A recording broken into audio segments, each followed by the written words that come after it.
Hello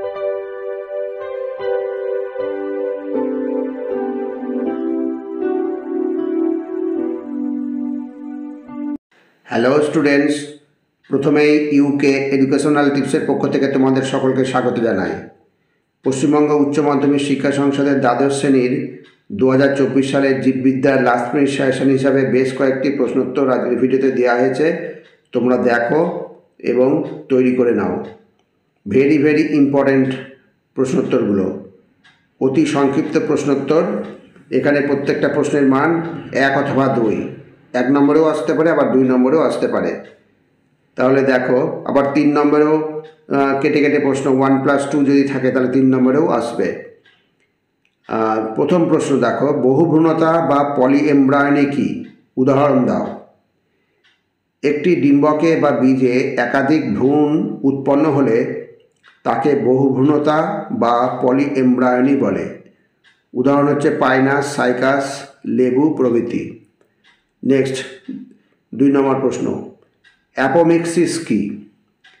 যে জনন প্রক্রিয়ায় নিষেক ছাড়াই অঙ্গজ বা অযৌন জনন পদ্ধতিতে প্রধানত হ্যাপ্লয়েড রেণুধর কোষ থেকে ভ্রূণসহ বীজ গঠিত হয় তাকে অ্যাপোমিক্সিস বলে। ভেরি ইম্পর্টেন্ট প্রশ্ন। উদাহরণ হচ্ছে লেবু। নেক্সট প্রশ্ন 3 নম্বর হচ্ছে ক্যাপাসিটেশন বলতে কি বোঝো? সদ্য নির্গত শুক্রাণুর ডিম্বাণুকে নিষিক্ত করার ক্ষমতা থাকে না। স্ত্রী জননাঙ্গে 5 থেকে 6 ঘন্টা থাকার পর অ্যাক্রোজোমের উপরের গ্লাইকোপ্রোটিন নির্মিত প্লাজমা পর্দা বিনষ্ট হলে শুক্রাণু অধিক সক্রিয় হয়, একে ক্যাপাসিটেশন বলে। নেক্সট প্রশ্ন, গেইটোনোগ্যামি বলতে কি বোঝো? একই গাছের 2টি ফুলের মধ্যে পরাগযোগ ঘটলে তাকে গেইটোনোগ্যামি বলে। এক্ষেত্রে 2টি ফুলের জিনগত প্রকৃতি একই রকমই হয়। নেক্সট, কোলোস্ট্রাম কি? এখানে প্রত্যেকটা প্রশ্নই ভেরি ইম্পর্ট্যান্ট। দেখো, শিশুর জন্মের পর 2 থেকে 3 দিন ধরে মাতার স্তনগ্রন্থি থেকে যে গাঢ়, আঠালো ও পুষ্টিদায়ক হরিদ্রাভ তরল ক্ষরিত হয় এবং যা শিশুদের রোগ প্রতিরোধে ও কোষ্ঠকাঠিন্য দূর করতে সাহায্য করে তাকে কোলোস্ট্রাম বলে। নেক্সট, প্লাসেন্টার 2টি কাজ লেখো। এখানে আমি প্লাসেন্টার 2টো কাজ দিয়েছি। দেখো, প্লাসেন্টা ভ্রূণে পুষ্টি সরবরাহ করে এবং অমরার মাধ্যমে মাতা ও ভ্রূণের মধ্যে অক্সিজেন ও কার্বন ডাইঅক্সাইডের আদান প্রদান ঘটায়। আর 2 নম্বর কাজ হচ্ছে বিভিন্ন হরমোন ক্ষরণ করে। নেক্সট, আর একটা ভেরি ইম্পর্টেন্ট প্রশ্ন, অ্যামনিওসেন্টেসিস কি? এর একটি গুরুত্ব লেখো। অ্যামনিওসেন্টেসিস কি? দেখো, নির্দিষ্ট বায়োমেডিক্যাল সরঞ্জাম ব্যবহার করে গর্ভবতী মহিলার অ্যামনিওটিক গহ্বরস্থিত অ্যামনিওটিক তরল সামান্য পরিমাণে সংগ্রহ করে এবং ওই তরল মধ্যস্থ ভ্রূণকোষের ক্রোমোজোম ও জিনগত তথ্য বিশ্লেষণ করে বিভিন্ন জিনগত ত্রুটি সম্পর্কে অবহিত হওয়ার পদ্ধতিকেই অ্যামনিওসেন্টেসিস বলে। আর এর গুরুত্বটা হচ্ছে কি, লিঙ্গ নির্ধারণে সাহায্য করে। এবার জিআইএফটি ও জেডআইএফটি এর পুরো নাম লেখো। জিআইএফটির পুরো নাম হচ্ছে গ্যামেট ইন্ট্রাফ্যালোপিয়ান ট্রান্সফার, আর জেডআইএফটি এর পুরো নাম হলো জাইগোট ইন্ট্রাফ্যালোপিয়ান ট্রান্সফার। 2টি ভালো করে তৈরি করে রাখবে। এবার হচ্ছে স্পার্মিওজেনেসিস কি? স্পার্মিওজেনেসিস হচ্ছে অপরিণত শুক্রাণু বা স্পার্মাটিডের পরিণত শুক্রাণু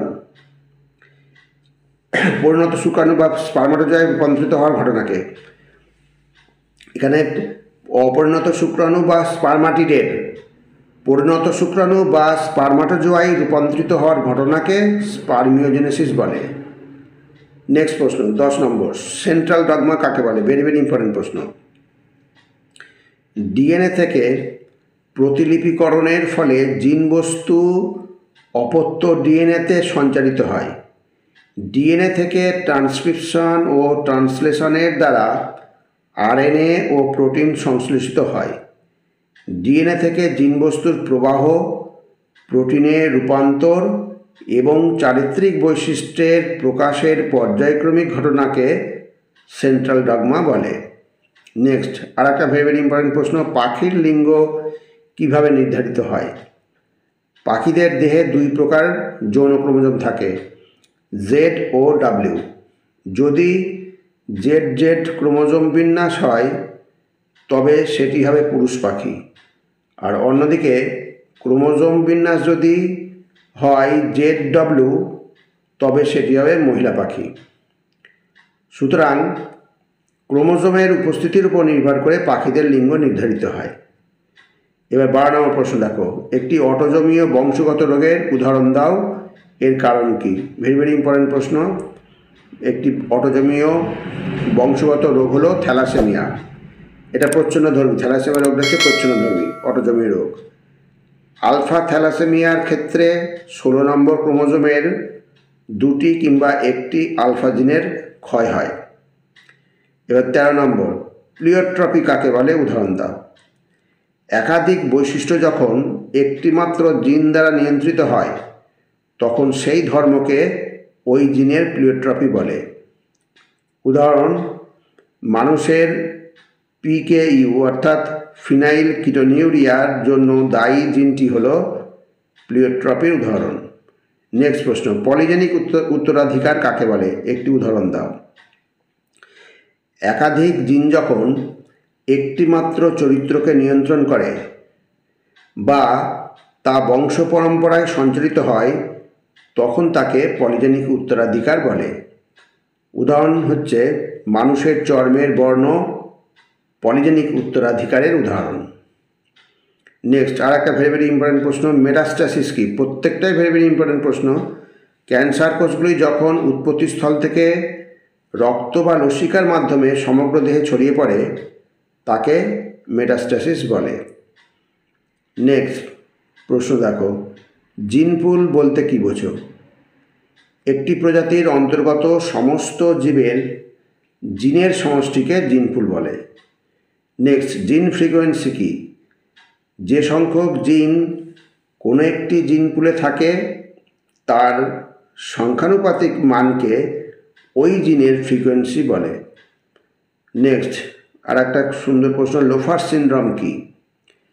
অ্যাসকারিস সংক্রমণ খুব ভয়াবহ হলে র্যাবডিটিফর্ম লার্ভা, একটা প্রিন্টিংয়ে ডিস্টার্ব করেছে, র্যাবডিটিফর্ম লার্ভাগুলি ফুসফুসের প্রবেশ করে এবং জ্বর, সর্দি কাশি হয়, কখনো কখনো নিউমোনিয়া পর্যন্ত হয়। এই রোগকে বলা হয় লোফার্স সিনড্রোম বা লোফার্স বর্ণিত রোগ। নেক্সট, জিন থেরাপি বলতে কী বোঝো, একটি উদাহরণ দাও। জিনগত ত্রুটির কারণে কোনো রোগ সৃষ্টি হলে রোগাক্রান্ত ব্যক্তির দেহে ত্রুটিযুক্ত জিনের পরিবর্তে ত্রুটিমুক্ত জিন ঢুকিয়ে রোগ নিরাময় করার পদ্ধতিকে জিন থেরাপি বলে। যেমন হৃৎপিণ্ড ঘটিত অসুখ, প্যারালাইসিস, লিভার সিরোসিস প্রভৃতি রোগ স্টেম সেল থেরাপির মাধ্যমে সারানো যেতে পারে। এটা স্টিম হয়ে গেছে, স্টেম সেল হবে এটা। এবার 20 নম্বর, জৈব প্রযুক্তিবিদ্যায় সিডিএনএ তাৎপর্য উল্লেখ কর। ভেরি ইম্পর্টেন্ট প্রশ্ন। সিডিএনএকে ভেক্টরের সাহায্যে পোষক কোষে প্রবেশ করিয়ে অসংখ্য কপি তৈরির মাধ্যমে কাঙ্ক্ষিত পদার্থের উৎপাদন বাড়ানো হয়। নেক্সট, মানব ইনসুলিন বলতে কী বোঝো? মানব ইনসুলিনটা ছোটো প্রশ্ন আসবে, বড় প্রশ্ন আসবে, মানুষের উৎপাদন পদ্ধতি বলে বড় প্রশ্ন আসতে পারে। তাই ছোটো প্রশ্ন হিসাবে মানব ইনসুলিন বলতে কী বোঝো? দেখো, জৈব প্রযুক্তিবিদ্যার দ্বারা প্রস্তুতিকৃত কৃত্রিম ইনসুলিন হরমোনকে মানব ইনসুলিন বা হিমিউলিন বলে। নেক্সট, সিডিএনএ লাইব্রেরি কাকে বলে? কোনো কোষের এমআরএনএ থেকে রিভার্স ট্রান্সক্রিপ্টেজ উৎসেচক দ্বারা সৃষ্ট সিডিএনএ কপিগুলিকে একত্রে সিডিএনএ লাইব্রেরি বলে। প্রত্যেকটাই ভেরি ইম্পর্টেন্ট প্রশ্ন, প্রত্যেকটা তোমরা খুব অতি মনোযোগ সহকারে তৈরি করে রাখবে। নেক্সট, জিএমও কি? উদাহরণ দাও। উদ্ভিদ, প্রাণী, ছত্রাক এবং অণুজীবের মধ্যে জিন প্রবেশ করিয়ে তাদের ফেনোটাইপিক বৈশিষ্ট্যকে পরিবর্তন করে যে জীব সৃষ্টি করা হয় তাদের জিএমও বা জেনেটিক্যালি মডিফাইড অর্গানিজম বলে। একটি জিএমও হলো বিটি তুলা। এই জিএমওর ফুল ফর্ম আসতে পারে, জিএমওর পুরো কথাটি লেখো, তখন তোমরা লিখবে জেনেটিক্যালি মডিফাইড অর্গানিজম। তোমাদের যে 2 নম্বর 3 নম্বর যে সাজেশন দেওয়া হয়েছিল বায়োলজির, তার মধ্যে থেকেই এই প্রশ্ন উত্তরগুলো তোমাদের করে দেওয়া হয়েছে। নেক্সট, মধুর উপাদানগুলি কী কী? ভেরি ভেরি ইম্পর্টেন্ট প্রশ্ন। মধুর উপাদানগুলি হলো ফ্রুক্টোজ, গ্লুকোজ, সুক্রোজ, জল, খনিজ পদার্থ, আর হচ্ছে অন্যান্যর মধ্যে হচ্ছে ভিটামিন, অ্যামাইনো অ্যাসিড, রঞ্জক পদার্থ আর প্রোটিন। নেক্সট 25 নম্বর, ফাইলেরিয়া রোগ সৃষ্টিকারী পরজীবীর বিজ্ঞানসম্মত নাম লেখো। ফাইলেরিয়া রোগ সৃষ্টিকারী পরজীবীর বিজ্ঞানসম্মত নাম হলো উচেরেরিয়া ব্যাংকপটি। তোমরা যখন হাতে লিখবে এই উচেরেরিয়া তলায় দাগ দেবে, ব্যাংকপটি তলায় দাগ দেবে অতি অবশ্যই, তা নাহলে কিন্তু ভুল হয়ে যাবে, নাম্বার পাবে না। নেক্সট হচ্ছে ইন্টারফেরন কাকে বলে? যে গ্লাইকোপ্রোটিন ধর্মী পদার্থ ভাইরাস আক্রান্ত কোষ থেকে খরিত হয়ে পাশের কোষের সঙ্গে যুক্ত হয় এবং ওই কোষকে ভাইরাস প্রতিরোধী অ্যান্টিভাইরাল প্রোটিন সংশ্লেষে উদ্দীপিত করে তাকে ইন্টারফেরন বলে। খুব সুন্দর প্রশ্ন, ইম্পর্টেন্ট প্রশ্ন করে রাখবে। এবার বায়োসেফটি বলতে কী বোঝো? ভেরি ভেরি ইম্পর্টেন্ট প্রশ্ন। যে বিষয়ের মাধ্যমে গবেষণালব্ধ বিভিন্ন সংক্রামক ও জেনেটিক্যালি মডিফাইড অর্গানিজমের ক্ষতিকারক প্রভাব থেকে মানুষের স্বাস্থ্যকে সুরক্ষিত করা হয় তাকে বায়োসেফটি বলে। নেক্সট, বায়োপাইরেসি কী? উদাহরণ দাও। প্রকৃতিজাত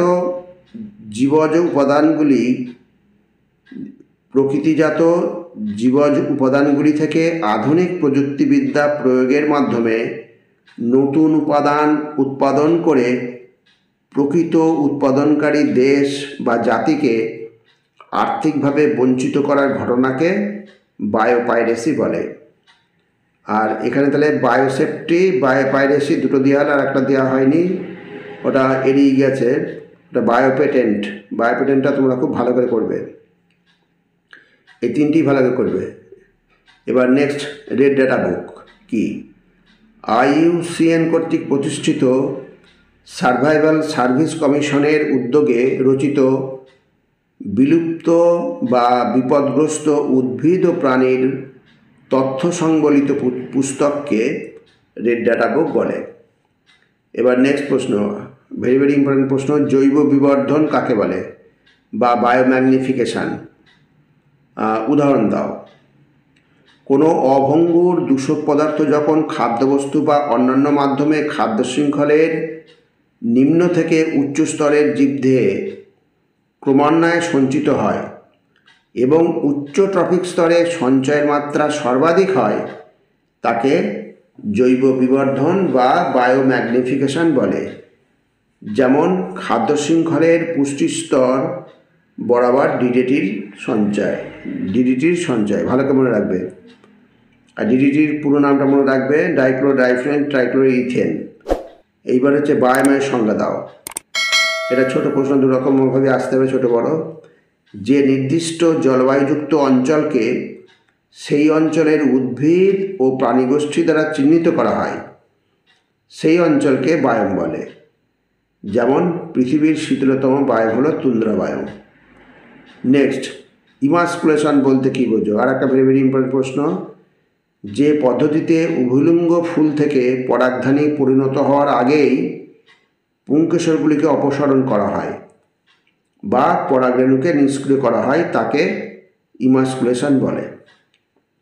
আর ইমাস্কুলেশনের উদ্দেশ্য তোমার জানো নিশ্চয়ই, যে স্বপরাগযোগ প্রতিহত করার জন্যই ইমাস্কুলেশনটা করা হয়। এবার হচ্ছে পরবর্তী প্রশ্ন, ওজোন গহ্বর সৃষ্টির 2টি কারণ। এটাও একটা ভেরি ভেরি ইম্পর্টেন্ট প্রশ্ন। ওজোন গহ্বর সৃষ্টির দুটি কারণ।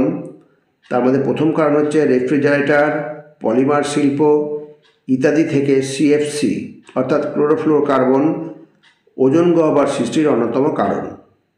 আর 2 নম্বর কারণ হচ্ছে উড়োজাহাজ থেকে নির্গত নাইট্রিক অক্সাইড ও নাইট্রোজেন ডাইঅক্সাইড গ্যাসও ওজোন স্তর ক্ষয়ের অন্যতম কারণ। নেক্সট 34 নম্বর, চর্মশিল্পে ও অ্যান্টিবায়োটিক উৎপাদনে অণুজীবের নাম লেখো। এখানে আমি মাত্র দুটো দেওয়া হয়েছে, চর্ম আর অ্যান্টিবায়োটিক শিল্প, বাদ বাকি যে কটা আছে তোমরা তৈরি করে রাখবে, ছোটো ছোটো প্রশ্ন হিসেবে আসবে।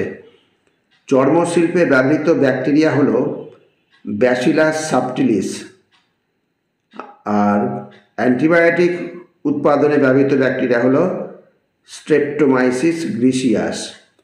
এই স্ট্রেপ্টোমাইসিস আর গ্রিসিয়াসের তলায় আলাদা আলাদাভাবে দাগ দেবে। নেক্সট, চিপকো আন্দোলন বলতে কী বোঝো? এটাও একটা ভেরি ইম্পর্টেন্ট প্রশ্ন। 1970 খ্রিস্টাব্দে উত্তরাখণ্ডের গাড়োয়াল হিমালয় থেকে চিপকো আন্দোলনের সূত্রপাত হয়। এই আন্দোলনে নেতৃত্ব দেন সুন্দরলাল বহুগুণা এবং এই আন্দোলনের মূল উদ্দেশ্য ছিল গাছকে বাঁচানো। তাহলে স্টুডেন্টস, প্রত্যেকটা প্রশ্ন কিন্তু ভেরি ইম্পর্টেন্ট প্রশ্ন। তোমাদের যে 2 নম্বর, 3 নম্বর এবং 5 নম্বর মানে যে সাজেশানগুলো দেওয়া হয়েছিল সেই সাজেশানগুলো তোমরা ভালো করে তৈরি করে নেবে, ওখান থেকে তোমরা কমন পেয়ে যাবে। আর এখানে যে প্রশ্ন করা আজকে দেওয়া হলো এটা প্রত্যেকটাই ভেরি ইম্পর্টেন্ট প্রশ্ন, অতএব তোমরা এটা ভালো করে দেখে যেও। তাহলে স্টুডেন্টস, ভিডিওটা যদি ভালো লাগে অবশ্যই সাবস্ক্রাইব করো, এর সাথে একটা লাইক দিও এবং তোমার ফ্রেন্ডসদের মধ্যে ভিডিওটি শেয়ার করো। তাহলে স্টুডেন্টস, আজকে এখানেই শেষ করি। তোমরা সকলে ভালো থেকো, সুস্থ থেকো। Thank you very much.